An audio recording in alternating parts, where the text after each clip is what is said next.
this because you've been as a coach, but also been a player. If we're talking basic salaries for cricketers now, can you kind of inform us a bit? What would an average county cricketer make a year, and what would an international cricketer make a year?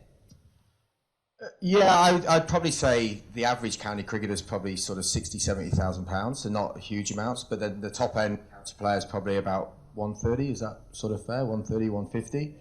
But obviously, franchise cricket is from around the world is now taking off and has been taking off for the last 6 years, I'd say, and it's starting to peak now. We're obviously seeing the Americans taking it on now. It's only going to make it bigger and better. And before, when I first started, you had to play international cricket to be able to play in these franchise leagues that were around the world, whereas now that's not the case. So in every draft, there's guys that are never played for England that are able to put themselves in these drafts, and they're earning far more than what they're earning for county cricket now. So those salaries have gone through the roof, and for the guys that are obviously at the top end, like CJ with England, are obviously the top paid players within these franchises, and they're.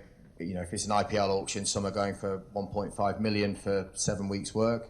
If we look at American League, it's 2 weeks' work, and some of the top paid players are 400,000. So cricket's really starting to take off in terms of salary. In my job as an England selector, that causes some issues as well, because obviously people are having their head turned by money, which is absolutely fair.